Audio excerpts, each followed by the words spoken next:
सकाळपासून एकच धावपळ सुरू आहे. कपडे, खाण्याचे डब्बे, खेळणी सर्वच बॅगमध्ये भरायचं होतं.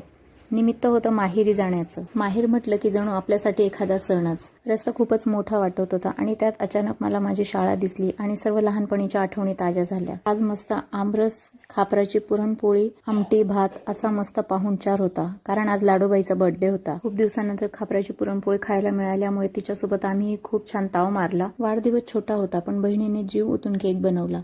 घरात कोणतंही मोठं डेकोरेशन नाही पण प्रत्येक कोपरा आपलासा वाटतोय. मुलांचे स्मित हास्य आणि आईचा नम्र हसरा चेहरा दोन्हीही हृदयात खोल साठवले. संध्याकाळची धावपळ, हास्य, विनोद आणि केकचे गोड चिखल झालेले हात. वाढदिवस मुलांचा असतो पण आठवणी मात्र आपल्यालाच पुरतात. खरंय, ह्या आठवणी म्हणजे एक छोटंसं बँक बॅलन्स जे कायम आपल्यासोबत राहतं. केक कापला, बाळानं आधी नाकाला गालाला लावला.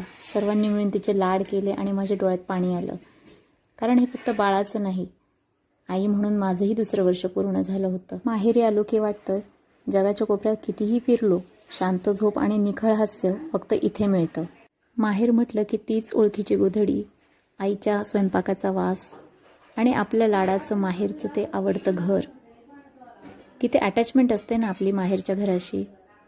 जगाच्या कोपऱ्यात कुठेही गेलो तर माहेरची सर येत नाही. ती माया, प्रेम, आपुलकी ही फक्त आपल्याला आपल्या माहेरीच मिळते. Happy birthday to you. Happy birthday to you. Hey, चला. Happy birthday dear Smira. Happy birthday to you. May God bless you. माहेर म्हणजे सुट्टी नाही, ती आपल्या मनाची बॅटरी रिचार्ज करणारी जागा असते. माहेर म्हणजे केवळ घर नाही, तो एक रेस्ट मोड असतो आयुष्याचा, जिथे आपण पुन्हा एकदा लेकी होतो. माझी मुलं त्याच अंगणात खेळत आहेत जिथे मी कधी काळी खेळले होते. त्याच जुन्या झोक्यात मुलगी झोपली होती जिथे कधी काळी मी सुद्धा झोपायची. जे झाड मी लावले होते आता माझं बाळ तिथे फुलं उचलतं. ज्या खिडकीतून बाहेर बघताना स्वप्न बघायचे आज माझी मुलं सुद्धा तिथून बाहेर पाहत आहेत.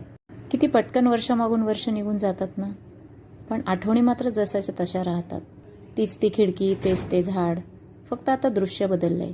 मी मागे आणि माझं बाळ पुढे.